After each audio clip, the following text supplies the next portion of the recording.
ng insurance sa Cebuana New Year at ako'y nagpapasalamat at hindi ako nagkamali sa pagpili at pagtitiwala ng aking buhay at bahay.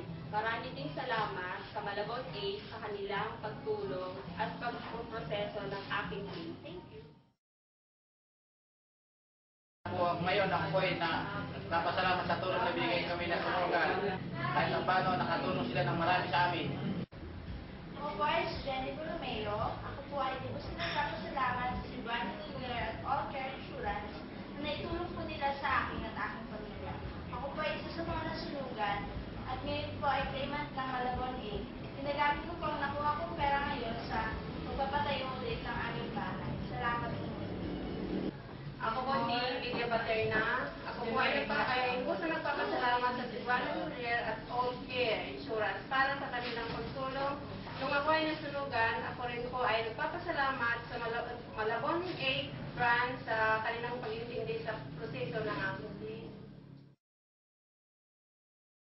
Pumunta pa ako ng insurance ng Cebuana. Kaya nangyari, nagpadala ako ng pera sa biyanan ko. Ang sabi ko, magpapadala ako ng pera yung araw nga na yun. Nagpadala ako ng 1,000, bali. Hindi ko naman inaasahan na yung pagpadala ko pala, ang sabi sa akin doon sa Cebuana ay, di ka ba kukuha ng ng insurance ng Cebuana? Sabi ko, kukuha ako. Bakit? Magkano po? Sabi niya, 25. Hindi yung 25 na yun. Sabi niya, kumuha ka ng 5 ticket. Kasi pag 20 mil daw ito. Sabi ko, isa lang kasi kulang yung pera ko eh.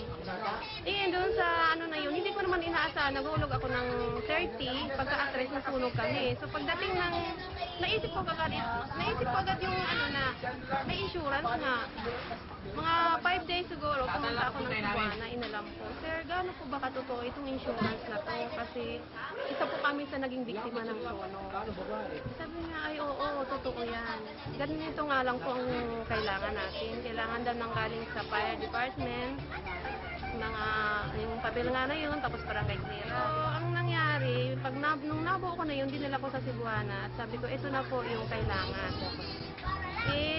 Nung naibigay ko na yun, hindi nagtagal na. Nung dumating yun, nagpasalamat ako ng malaki kasi kahit pa paano, malaking tulong para sa amin. Naibili ko yun ng buhangin sa Kagraba, ng Metrobank. So, umuwi ako ng bahay at bumalik ako ng Metrobank kinabukasan. Pagdating doon, tinanong ako ng na, sa'yo ba ito? Sabi ko, opo, sa akin yan. Galing po ng Malayan Insurance yan.